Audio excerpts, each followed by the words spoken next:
وهؤلاء نأتي بكتب السلف، نأتي بالقرآن، نأتي بالسنة، نأتي بكتب البخاري ومسلم وأبو داود والترمذي والنسائي وما ألفه أحمد وما ألف غيره، نأتي بها. ومن هو على طريق هؤلاء ومن ينابذهم ويخالفهم؟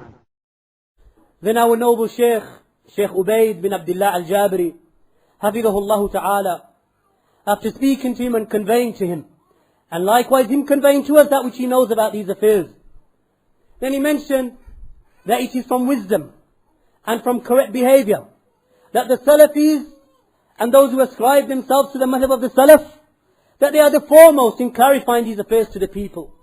Not only the results, not only the actual event that took place, but the roots and the evil of these individuals. So he mentioned with regard to this, that we should clarify to the Ummah, that our Messenger sallallahu alayhi wa sallam said with regard to the Khawarij, in a hadith reported in Bukhari and Muslim, that he said alayhi salatu wassalam, يَقْرَؤُونَ الْقُرْآنَ لَا يُجَاوِزُ حَنَاجِرَهُمْ. That he sallallahu alayhi wa sallam said that they will recite the Qur'an, meaning the Khawarij, they will recite the Qur'an, but it will not go beyond their throats. It will not go beyond their throats. And they will exit the fold of Islam, or they will exit Islam just as an arrow leaves the bow. These are from the traits of the Khawarij. They come in and out of the religion just as an arrow exits its bow. And likewise the Messenger of Allah alayhi salatu wassalam said that indeed they are the kilabun nar, that they are the dogs of the hellfire. And Abdullah ibn Mas'ud radiyallahu anhu mentioned with regard to them, that do you not know who the Khawarij are? For indeed the Messenger of Allah sallallahu alayhi wasallam said that indeed they are the kilabun nar, that they are the dogs of the hellfire. And the Messenger of Allah sallallahu alayhi wasallam said that from the progeny of this individual, who was the man who stood up in front of the Messenger of Allah sallallahu alayhi wasallam, and he questioned the Messenger of Allah sallallahu alayhi wasallam with regard to his trust and with regard to his justice. And the Messenger of Allah sallallahu alayhi wasallam said that from this individual come a group of people. They will recite the Quran and it will not go beyond their throats. And they will come in and out of the religion like an arrow leaves its bow. And then the Messenger of Allah sallallahu alayhi wasallam in a riwayah said, by Allah, if I'm alive when they appear, I would slaughter them with the slaughtering of the people of Ad. I would slaughter them with the slaughtering of the people of Ad. Just as Allah destroyed the people of Ad, as Allah has mentioned in the Quran, likewise Allah would destroy these people. The Messenger of Allah sallallahu alayhi wasallam would slaughter them with that slaughtering. So it is correct to say that if the Messenger of Allah sallallahu alayhi wasallam was alive in the time when the Khawarij appeared, then indeed he would be the one slaughtering them with the slaughtering that they are deserving of. Do not make excuses for them, ya ikhwan. Do not say that they are justified because of what happened in Iraq. Do not say that they are justified because of what happened in Palestine. Because the one who kills himself and the one who kills others, then Allah subhanahu wa ta'ala has already given them their reward. When Allah said with regard to them, that the one who kills himself by jumping off a mountain, or the one who kills himself by killing himself with a knife, then likewise he will be doing likewise in the depths of the hellfire for eternity. So there is no excuse for the one who kills himself in the name of Iraq. There is no excuse for the one who kills himself in the name of Palestine. And likewise those who kill themselves in Iraq have no excuse. Likewise those who kill themselves in Palestine have no excuse. There is no excuse for their behavior.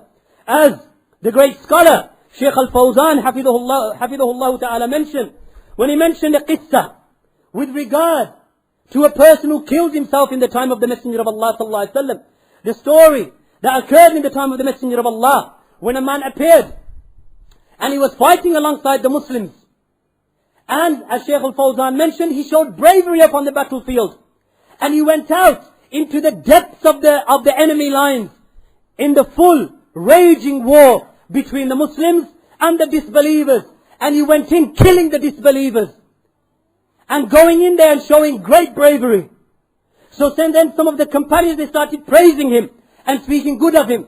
So the Messenger of Allah sallallahu alaihi wasallam, upon hearing that, he said, huwa fin nar, he is in the hellfire.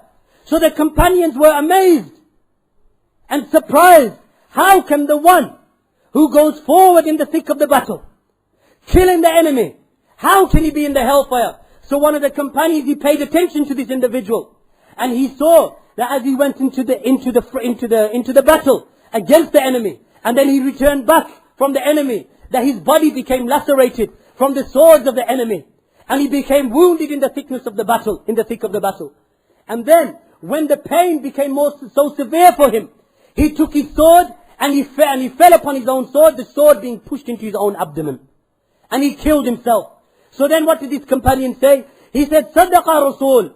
The messenger has spoken the truth, or is a truthful messenger. And then he said, وَلَا يَنْتِقُ عَنِ الْهَوَىٰ. And he does not speak from his desires.